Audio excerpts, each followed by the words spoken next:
We have been taught that the saints were instruments of God's will, humble vessels chosen to channel divine power. Their lives are presented as paragons of faith, their miracles as proof of heaven's favor.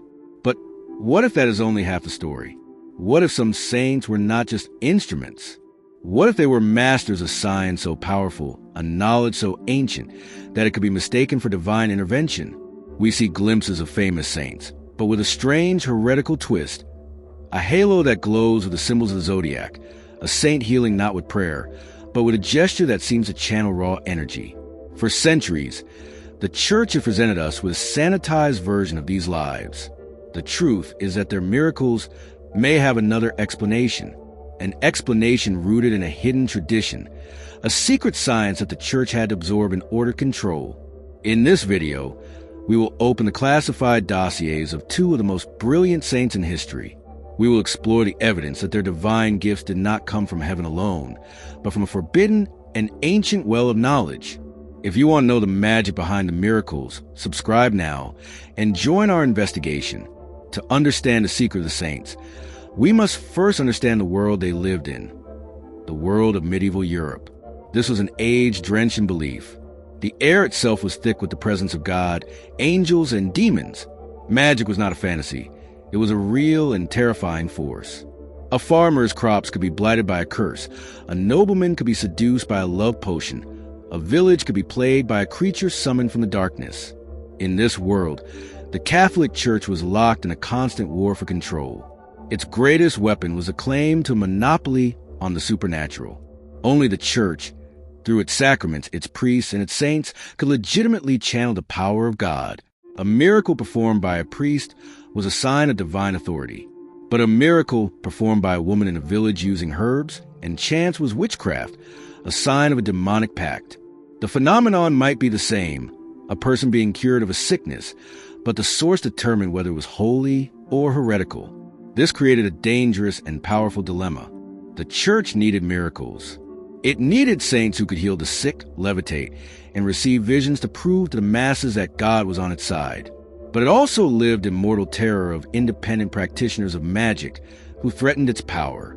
The brutal Albigensian crusade in the 13th century showed just how far the church would go to extinguish a belief system, the Cathars, that it deemed a spiritual competitor. A heretic was anyone who claimed a direct line to the divine without the church's authorization. So, what would the church do when it encountered an individual whose knowledge and power were undeniable, but whose methods did not fit neatly within doctrine? Burning them was one option, but that meant destroying a valuable asset. This led to a more subtle and brilliant system of control: canonization. The process of declaring someone a saint was not just a holy investigation. It was the political mechanism. It was a way for the church to find individuals of immense power and knowledge, and instead of denouncing them as heretics, to absorb them, to claim their power as its own, edit their stories, and present a safe, sanctioned version to the world. A saint, therefore, became the only safe way to be a magician in the Christian world. Our first case file opens in 12th century Germany with a woman who would become one of the most extraordinary figures of the Middle Ages, Hildegard of Bingen. The official story presents her as a devout Benedictine abbess, a visionary who received divine revelations directly from God. But when you read her own descriptions of these visions, they sound less like encounters with angels and more like psychedelic journeys into the heart of the cosmos. From the age of 3, Hildegard claimed to see a light so intense she called it the shade of the living light. It did not speak to her in simple words. It flooded her mind with complex, symbolic images of the universe's inner workings. In her masterwork, Sylvia's Know the Ways, she describes these visions with breathtaking detail. She saw the universe not as a simple creation, but as a cosmic egg, with the earth at its center, surrounded by concentric spheres of fire, ether, and light. She saw the human being as a microcosm of this universe, our inner spiritual landscape, directly mirroring the cosmos. This is not standard Christian doctrine. This is pure Hermeticism, the ancient philosophy that teaches as above, so below. Where did this knowledge come from? The church said it was from God. But Hildegard was also a scientific genius in a time of superstition. She wrote Physica, an encyclopedia of the medicinal uses of hundreds of plants, trees, and stones. Her knowledge of herbalism was so profound that her remedies are still studied today. She composed haunting, otherworldly music with melodic ranges that broke all the conventions of the Gregorian chants of her time. She even invented her own secret language, the lingua ignota, an entire lexicon of over 1,000 words that had no known precedent. This was not the work of a simple, humble nun. This was the work of a polymath, a genius. Was this truly divine inspiration? Or was Hildegard, either consciously or unconsciously, tapping into something else? A current of ancient, pre-Christian knowledge. Her visions bear a striking resemblance to descriptions of shamanic trances, where the mystic journeys to the world tree to understand the secrets of the cosmos. Her holistic view of medicine, connecting the body and spirit, echoes the core tenets of alchemy. Hildegard may not have been just a vessel for God's word. She may have been a powerful seer, a Gnostic philosopher, a Christian shaman whose experiences were so profound and undeniable that the church had no choice but to wrap her in the safe robes of sainthood. Our second dossier takes us to the 13th century, to the bustling universities of Paris and Cologne, and to a man so brilliant he was known as the Dr. Universalis, Albertus Magnus, or Albert the Great, the teacher of the great St. Thomas Aquinas. Albert was a titan of scholastic thought, a man who sought to reconcile Christian faith with Aristotelian reason. But whispered legends have always followed his name, legends of a different kind of knowledge, one that came not from books, but from darker, more experimental arts. For centuries, stories circulated that Albertus Magnus was a master alchemist and a practicing magician. The most persistent legend is that of the brazen head, an automaton.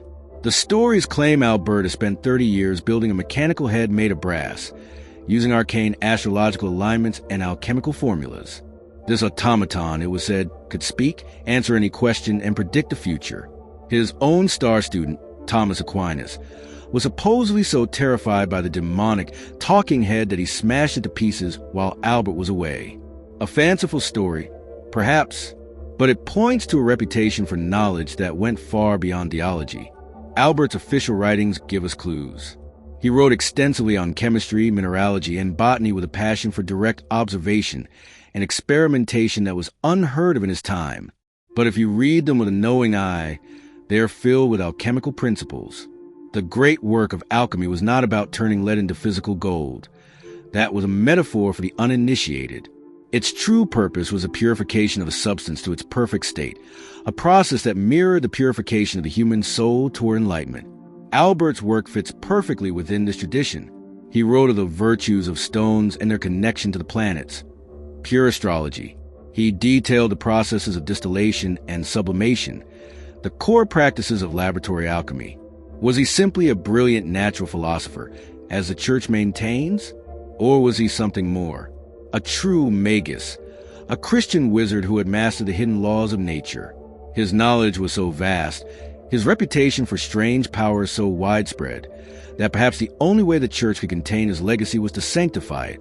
By making him a saint, they transformed the master magician into a miracle worker, turning the forbidden sign of alchemy into the divine work of God. If these saints were indeed practitioners of a secret science, how did they hide it in an age when the Inquisition was always watching, when a single misplaced word could lead to the stake? They hid it in plain sight, using the language of God to speak of the laws of nature. Their work is a masterclass in esoteric cryptography, a double language meant for two different audiences. Let's look again at Hildegard's illuminated manuscripts. When she draws her cosmic egg, we see the earth at the center, surrounded by spheres. To a bishop, it is a beautiful and orthodox model of God's perfect creation. But to a student of the Kabbalah or Hermeticism, it is a clear diagram of the Sephirot, the 10 emanations of God, showing the path of creation from the divine to the material. When she draws a figure of a human, with lines of energy connecting him to the stars and plants, she calls it the universal man, a Christian concept.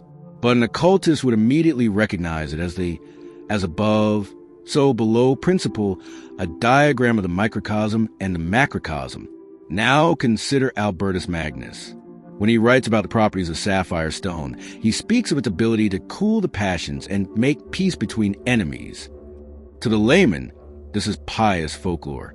To an alchemist, it is a coded reference to the stone's planetary correspondence, in this case Venus, and its use in creating talismans for love and reconciliation.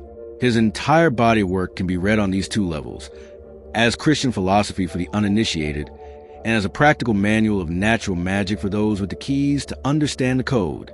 This was their genius and their means of survival. They wrote in a double language. They cloaked their forbidden knowledge in the accepted robes of theology, creating a body of work that could pass the scrutiny of a cardinal, but could be correctly interpreted by a fellow alchemist or mystic. They were hiding their secrets not in a locked vault, but on the open page for anyone with eyes to see. So we are left with a profound and unsettling question. Where does the work of God end and the science of humanity begin? The lives of saints like Hildegard of Bingen and Albertus Magnus blur that line until it almost disappears. They force us to reconsider the very nature of a miracle. Was Hildegard's vision of a universe a divine gift, or the result of shamanic trance that opened her mind to the fabric of reality? Was Albert's legendary talking head a demonic trick, or a marvel of mechanics and acoustic science centuries ahead of its time? When we call something a miracle, are we simply putting a divine name on a natural phenomenon we do not yet understand? The history of the Church is filled with these ambiguities. Figures like Pope Sylvester II, a brilliant scholar of the 10th century, was so advanced in mathematics and science that he was widely accused of being a sorcerer who had made a pact with the devil. He was ahead of the Christian world, yet he was feared as a magician. This tells us everything we need to know. The Church has always had a complex relationship with power. It seeks it, it needs it, but also fears it when it cannot control the source. Perhaps the greatest secret of the saints is this: the Church, in its quest for authority, knowingly canonized some of history's most brilliant scientists, magicians, and occultists. It absorbed their power, claimed their discoveries as its own, and wrapped their forbidden knowledge in safe, holy robes of sainthood. It preserved the ancient sciences by calling them miracles, and in doing so, it created a pantheon of holy figures whose true genius remains a secret to this day. And it leaves us to wonder, what is a miracle, after all, if not a science that we've been taught to forget?